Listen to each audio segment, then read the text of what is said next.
Lu bayangin ya, ususnya itu meleleh, gengs. Hai guys, mohon bantu untuk subscribe channel ini ya, supaya gua bisa beli baju lebaran di Matahari.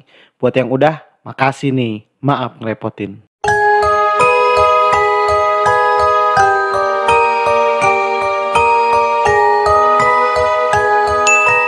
Assalamualaikum warahmatullahi wabarakatuh guys. Balik lagi nih di channel kesayangan kalian, Aquillas Room.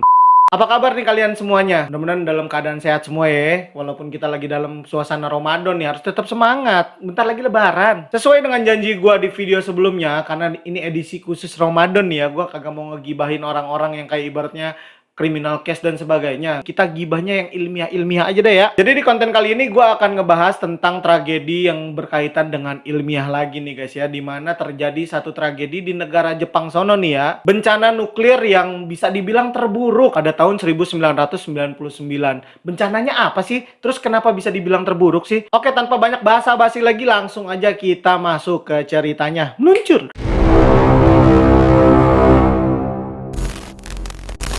Seperti layaknya negara maju lainnya nih, Jepang merupakan salah satu negara maju yang menjadikan energi nuklir ini sebagai energi yang bisa dimanfaatkan secara luas di negaranya guys. Salah satu pemanfaatan nuklir di Jepang itu adalah untuk kebutuhan listrik negaranya. Kita kenalnya PLN kan ya, sebagai perusahaan yang memang memproduksi listrik dan mendistribusikan listrik untuk kebutuhan penduduk di negara Indonesia ini guys ya. PLN ini menggunakan minyak sebagai bahan utamanya menciptakan listrik guys ya. Berbeda dengan di Jepang yang udah termasuk negara maju nih guys ya, mereka ini udah mulai memikirkan bagaimana caranya mengurangi ketergantungan produksi listrik terhadap minyak guys ya. Jadi mereka menciptakan semacam alat-alat untuk menciptakan listrik dari tenaga lainnya. Jadi mereka ini udah mulai mencari-cari energi lain yang bisa dijadikan sumber tenaga listrik ya. Mereka menggunakan tenaga nuklir. Tenaga nuklir ini bisa dibilang sangat menguntungkan lah buat memproduksi hal-hal semacam kayak listrik dan sebagainya ya. Kalau pemanfaatannya betul, Indonesia mungkin saat ini masih dalam tahap riset dan menuju ke arah sana sebenarnya, memanfaatkan tenaga nuklir. Tapi ya untuk saat ini mungkin belum bisa dibilang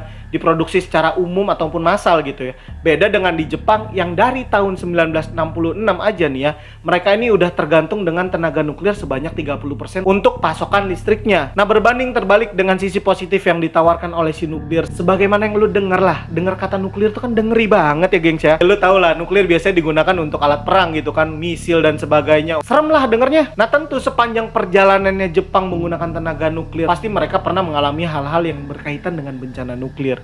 Ngeri banget kan ya gengs ya. Bahkan efek paling rendahnya, dia bisa menciptakan sel-sel kanker yang menyebabkan ya tubuh lu bakal mati secara perlahan-lahan. Killing me softly ibaratnya mah. Di antara pabrik-pabrik di Jepang yang menggunakan tenaga nuklir nih ya, ada salah satu pabrik di daerah Tokai. Waduh, namanya nggak enak, tapi nama daerah emang Tokai geng. Prefektur Ibaraki, Jepang ya. Tapi yang jelas ini pabriknya namanya Tokaimura. Letaknya sendiri lebih tepatnya sekitaran 70-80 mil dari Tokyo guys. Pabrik Tokaimura sendiri didirikan oleh pemerintah Jepang pada tahun 1966 ya, sebagai salah satu penyokong penciptaan tenaga listrik dari bahan dasar nuklir ya guys ya. Yang bahan dasarnya bisa dibilang dari salah satu unsur kimia yaitu uranium, yang kemudian dicampurkan dengan 18,8% radioisotop, atau dalam ilmiah lebih dikenal dengan U235. Ini salah satu produk kimia yang memang bisa dimanfaatkan sebagai bahan dasar listrik selain dari minyak. Sejak awal didirikannya, pabrik Tokaimura sendiri dibangun menjadi dua fasilitas utama gengs ya, yaitu fasilitas Donen dan yang kedua fasilitas GCO. Dimana nih ya, kalau fasilitas Donen ini adalah fasilitas yang khusus menangani semua limbah yang berkaitan dengan nuklir. Dijadiin kayak cairan gitu yang kemudian nanti akan dicampurkan dengan cairan aspal untuk ngikat si nuklirnya sendiri nih, lalu digiling dalam sebuah drum sampai nanti jadi padat gitu. Baru setelah itu produknya limbah si nuklir tadi bisa diamankan oleh pemerintah Jepang lewat fasilitas Donen tadi gengs ya. Sementara untuk fasilitas GCO atau yang bisa dikenal adalah Japan Nuclear Fuel Conversion, lebih ke arah untuk menciptakan si energi listriknya dari bahan nuklir. Atau gampangnya nih ya, GCO ini kayak pabrik yang bikin si nuklirnya ini untuk dimanfaatkan jadi listrik. Beroperasinya pabrik Tokaimura sendiri nggak terlepas dari semua kecelakaan nuklir ya guys ya, yang pernah terjadi gitu di kedua fasilitasnya bahkan ya. Kalau lu berkaitan sama nuklir, lu harus bener-bener ya safety banget lah, karena ini bukan main-main kan gengs ya. Lu harus punya sertifikat khusus. Kalau lu lalai dalam hal ini tentunya ya pasti lu kerja dengan nuklir tuh mengalami hal-hal yang nggak enak lah. Karena di pabrik pabrik Tokaimura sendiri pernah terjadi 2 kali bencana yang berkaitan dengan nuklir. Nah, kecelakaan yang pertama ini terjadi di fasilitas Donen, di mana fasilitas Donen tadi gue bilang ya, kalau ini mereka menangani tentang limbah nuklir. Lah limbahnya aja bisa berbahaya nih kan gengs ya. Ada salah satu prosedur yang salah dieksekusi sama orang-orang yang kerja di fasilitas Donen ya, dimana ketika mereka memanaskan limbah nuklir tadi yang gue bilang dicampur sama aspal nih ya, ini terlalu panas suhunya, akhirnya meledak lah itu. Dan di saat yang sama tuh ada 21 orang karyawan yang lagi kerja di fasilitas yang meledak tadi gengs ya. Emang meledaknya nggak gede kayak bom atom Hiroshima ataupun Nagasaki, cuman ya namanya nuklir lu tau lah ya, radiasinya yang ngeri gengs, nggak bisa main-main. Sehingga akhirnya 21 orang karyawan tadi langsung dilarikan ke rumah sakit dan bener-bener positif terpapar radiasi secara langsung. Dan ledakan tadi juga menyebabkan 13 jendela dan 3 buah pintu. Jendela kaca-kacanya pada pecah, pintunya juga bener-bener kayak gosong gitu lah. Sehingga beberapa hari kemudian nih pihak pabrik Tokaimura secara polosnya mempekerjakan tukang, niatnya mah mau benerin jendela sama pintu yang tadi kena imbas ledakan gengs ya. Tapi sayangnya nih karena mereka emang nggak safety banget gitu mungkin ya, kan harusnya pakai hazmat suit lah minimal ya. Kayak lu ngeliat pasien covid dijemput tuh ya, itu baru virus lah, ini radiasi nuklir. Ini tukang-tukang yang jumlahnya 37 orang nih dibiarin begitu aja masuk ke dalam lokasi ledakan nuklir tadi, cuman pakai kaos oblong, celana pendek, sepatu bot sama helm safety doang. Efeknya udah pasti gengs ya, ke 37 orang ini malah kena radiasi juga. Dan bahkan nih sialnya mereka 37 orang ini kena radiasinya lebih parah daripada yang saat itu 21 orang ada waktu ledakan gengs. Bahkan seminggu setelahnya nih, karena tadi pas ledakan ada 13 buah jendela yang pecah itu kaca-kacanya, dan menyebabkan ada beberapa banyaklah asap yang keluar dari jendela tadi nih ya. Ini seminggu setelahnya BMKG sono lah, mereka mengumumkan bahwasannya terjadi peningkatan cesium yang melebihi ambang batas sampai dengan radius 40 km atau 25 mil dari barat dayanya pabrik fasilitas Donen. Nah, karena hal tadi nih, pabrik Tokaimura juga dapat detensi lah, hukuman dari pemerintah Jepang, suruh lebih hati-hati jangan sampai terjadi lagi. Cuma naasnya di tahun 1999, tepatnya pada 30 September, ini terjadi lagi, dan kali ini bukan di fasilitas Donen tapi di fasilitas GCO. Dan kecelakaan di pabrik GCO ini yang akan menjadi topik fokus pembicaraan kita kali ini. Wah, gila berat banget bahasa gua. Tapi yang jelas nih ya, adanya kecelakaan nuklir di pabrik GCO inilah yang mungkin bisa dibilang bencana nuklir terburuk, bahkan lebihin dari yang tadi terjadi di fasilitas Donen tahun 1997. Nah, di GCO sebenarnya nggak ada ledakan yang seheboh kayak di Donen gitu. Jadi seolah-olah cuman kayak ada ledakan balon, plup gitu, tiba-tiba ada korban jiwanya. Serem banget gengs. Kalau menurut kesotoyan gue sih nih ya, kenapa yang di GCO ini lebih parah daripada yang Donen? Ya elah nih nyamuk.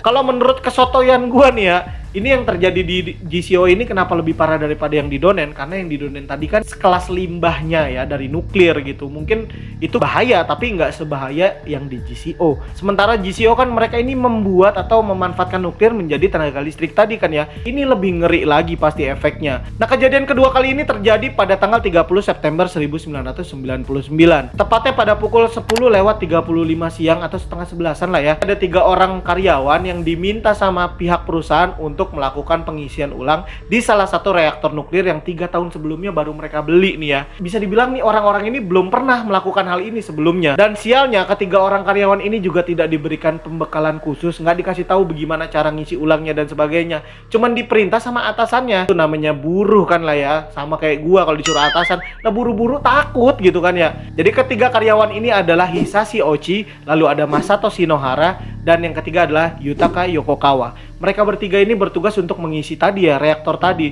Cuman caranya kan kagak dikasih tahu nih, main disuruh aja.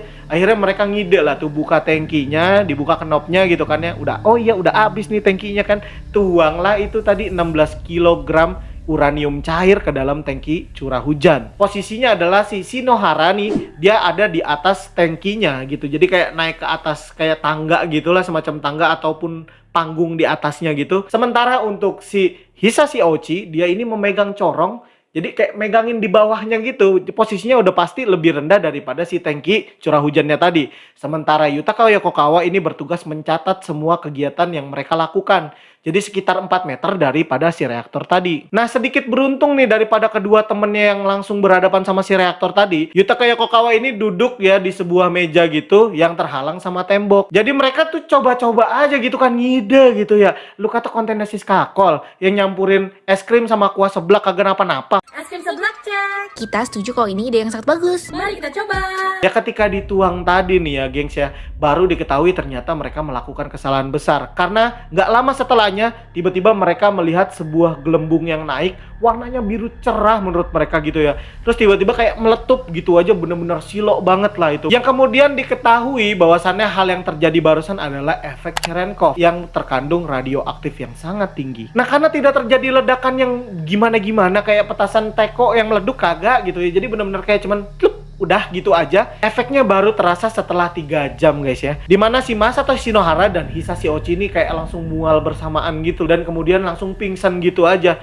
Hal ini menyebabkan kepanikan juga kan. Dijelaskanlah sama si Yutaka Yokokawa yang terhalang tembok tadi nih, bahwasannya mereka ini melihat sebuah gelembung warna biru yang kemudian meletup dengan kilatan yang sangat terang nih ketika mereka melakukan isi ulang bahan bakar untuk si reaktor yang disuruh sama atasannya tadi gengs. Setelah si Hisashi Ochi dan si Shinohara ini dibawa ke rumah sakit, ini baru dilakukan penyidikan dan makin panik lagi ketika detektor atau alarm dari si pabrik ini menangkap radioaktif yang sangat tinggi melebihi ambang batas. Setelah diselidiki lebih lanjut nih ya, ternyata harusnya mereka tidak menuangkan secara langsung uranium cair ke dalam tangki curah hujan. Ada step-stepnya dulu seharusnya ya. Jadi kayak dia harusnya nuangin ke tangki penyangga, lalu tangki penyangga itu akan memompakan sedikit demi sedikit si uranium ini ke dalam sebuah pompa yang kemudian baru diteruskan ke tangki curah hujan. Nah, jadi kan mereka ngelewatin 2 step ya gengs ya. Ternyata ngidenya mereka ini luar biasa fatal gengs ya, karena ternyata diketahui lagi nih bahwasannya si tangki curah hujan yang mereka tuangin uranium cair tadi cuma punya kapasitas maksimum menerima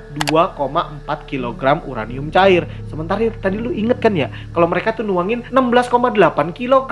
Lah udah 7 kali lipatnya. Ya otomatis tangkinya menjerit-jerit kan ya, dimana itu melebihi kapasitas yang bisa dia tampung. Sama aja kayak lu makan pizza enak, tapi kalau dikasih pizza 40 box ya mati juga. Nah, setelah satu pabrik ini heboh karena terjadi radiasi di pabrik tempat mereka bekerja ini kan ya, barulah itu semua orang-orang di Tokaimura mempertanyakan nasib dari kedua orang yang melakukan pengisian ulang dari reaktor nuklir tadi. Nah, sebenarnya kedua orang yang dibawa ini, si Hisashi Ochi sama si Masato Shinohara, ini kayak nggak menunjukkan gejala apa-apa pada awalnya ya. Sehingga di hari pertama mereka dibawa nih, tim dokter yang menangani khusus untuk masalah radioaktif ini hanya fokus ke tangannya si Hisashi Ochi dan Masato Shinohara, yang dimana tangannya mereka ini kayak memar merah-merah gitu, bengkak gitu. Dan mereka mengaku kalau tangan ini panas dan gatal banget. Tapi setelah dilakukan penelitian lebih lanjut nih ya, tim dokter ini meyakini bahwasannya keduanya ini kena efek radiasi yang jauh banget dari ambang batas yang diperbolehkan. Seperti yang kalian ketahui ya, untuk mengukur segala sesuatu itu ada yang namanya satuan khususnya. Contoh, kalau panjang ada sentimeter, meter, kilometer, dan seterusnya. Nah, untuk satuan biologis penghitung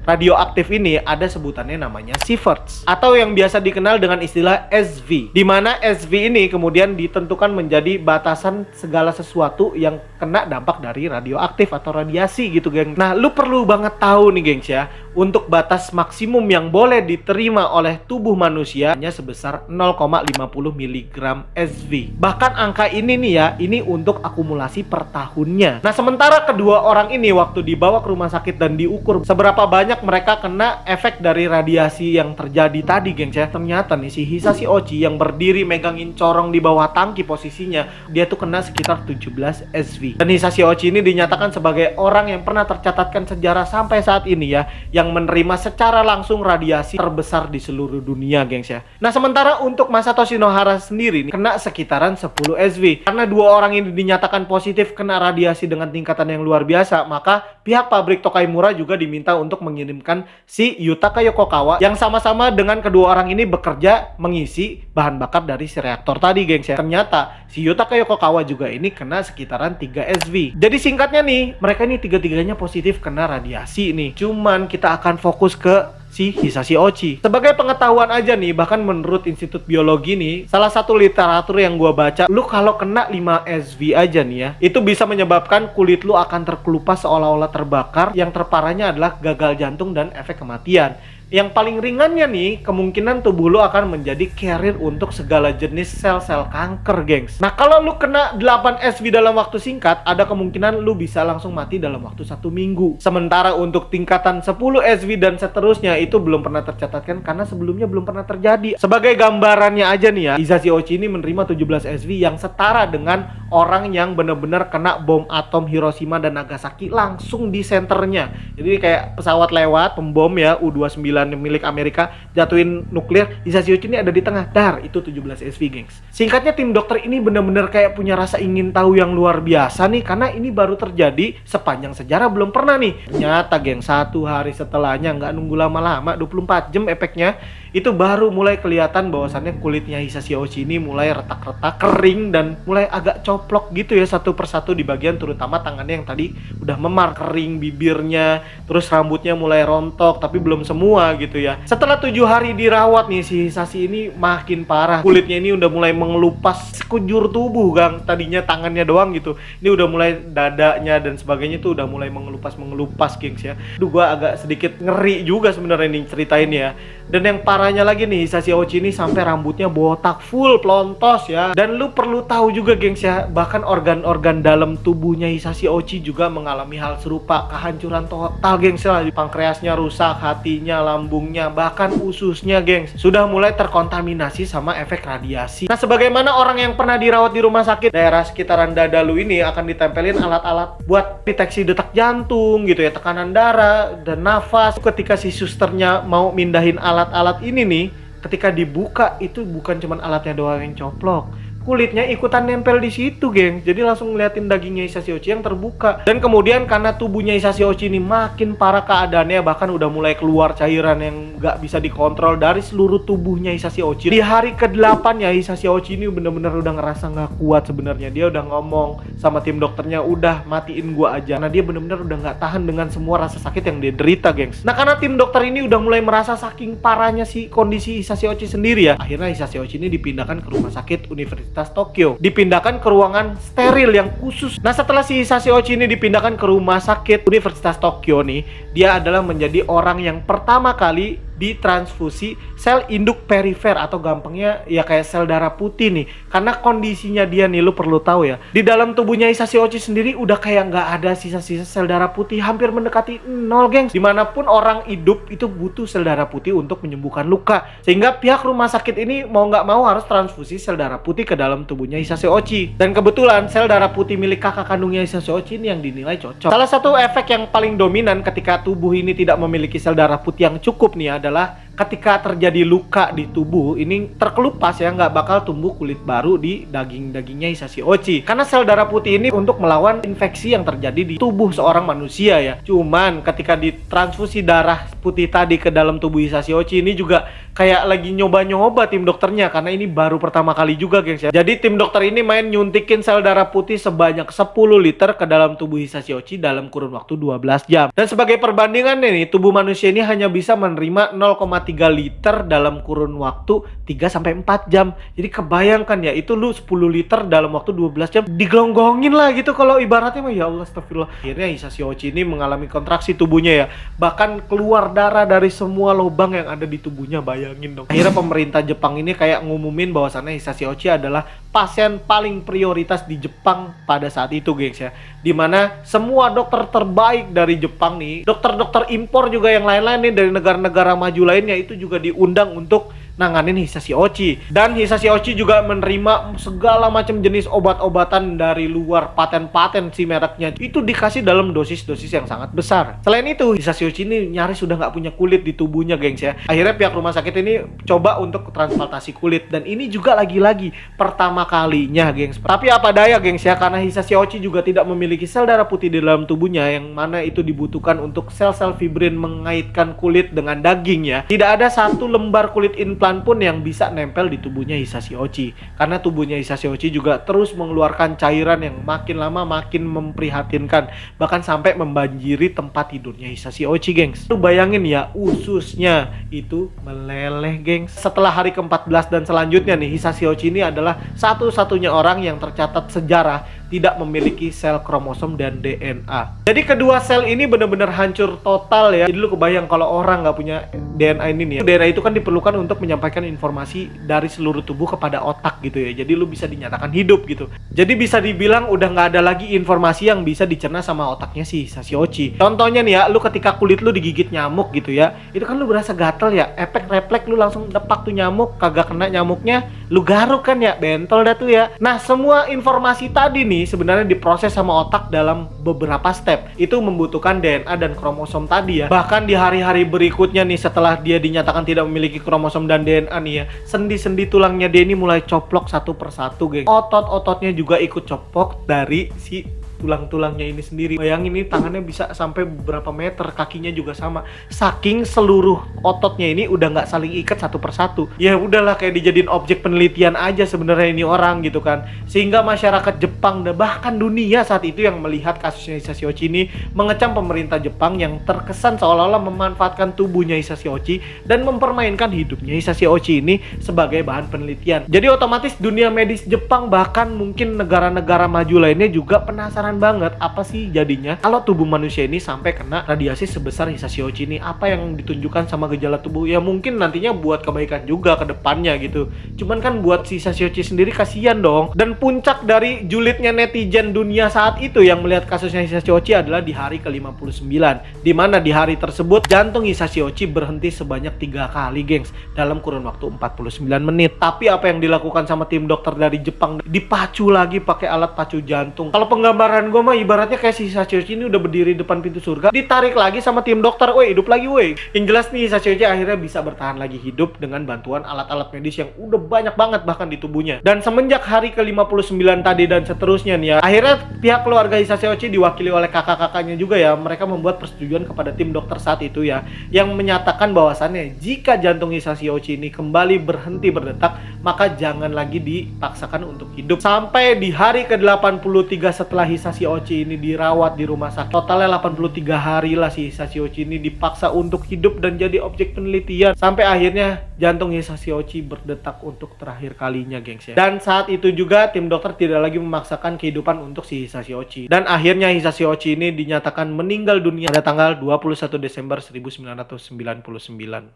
Setelah Hisashi meninggal dunia, tentunya perhatian dunia beralih kepada si Masato Shinohara. Shinohara dinyatakan terdampak dengan radiasi sinar gamma sebesar 10 SV. Dia kulitnya ini nggak sampai yang kayak Hisashi melepuh semua, memang mengalami juga luka bakar, tapi ketika ditransplantasi kulit kepada si Masato Shinohara ini berhasil transplantasi kulitnya. Sampai akhirnya Masato Shinohara juga harus mengembuskan nafas terakhirnya setelah 7 bulan dilakukan perawatan secara insentif. Masato Shinohara juga kehilangan kemampuannya untuk memilah kata-kata secara verbal. Akhirnya dia banyak menuliskan surat. Sedih banget lah kisah hidupnya ini. Akhirnya Masato Shinohara juga harus mengembuskan nafas terakhirnya pada 27 April 2000. Hal ini disebabkan karena terjadi kegagalan multi organ dalam tubuhnya si Masato Shinohara. Sementara itu untuk korban ketiganya yaitu Yutaka Yokokawa, karena mengalami hanya 3 SV ya, dia hanya mengalami beberapa gejala radiasi ringan aja dan dia baru bisa dinyatakan sembuh secara total setelah dirawat secara intens selama 6 bulan di rumah sakit. Memang secara efek mungkin si Yutaka Yokokawa ini nggak separah daripada si Hisashi maupun si Shinohara ya, tapi ya dia ini dituntut karena kelalaian tugasnya. Dan untuk pabrik Tokaimura sendiri yang sudah pernah terjadi 2 kali ledakan yang berkaitan sama nuklir nih ya, mereka ini diharuskan membayarkan ganti rugi sebesar 121 juta dolar kepada 6.875 penduduk yang terkena efek radiasi juga daripada ledakan Cherenkov yang disebabkan oleh ledakan sinar gamma yang terjadi itu. Sampai akhirnya di tahun yang sama, di tahun 2000 juga ya, pabrik Tokaimura ini juga harus mengalami penutupan secara penuh karena dianggap lalai dalam segala prosedur yang berkenaan dengan nuklir. Ya guys, jadi gitu aja cerita yang bisa Akpilas Room sampaikan kali ini guys ya. Mudah-mudahan ada manfaatnya dan ya ningkatin kewaspadaan kita juga, karena kecelakaan kerja itu kan gak hanya dengan nuklir ya, semua hal juga ada kemungkinannya bisa mendapatkan kecelakaan kerja. Yang bisa kita lakukan adalah bekerja sesuai dengan prosedur dan berdoa pastinya ya, mudah-mudahan kita semuanya diberikan keselamatan bagi para pejuang nafkah. Hai pejuang nafkah.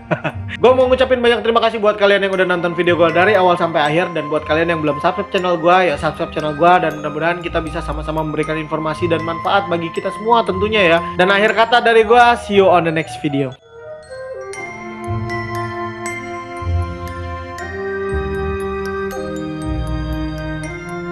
dia ini menjadi orang yang pertama kali disuntikin sel induk perifer. Apaan tuh? Sel induk perifer apa? Masato Shinohara dinyatakan terjangkit pneumonia.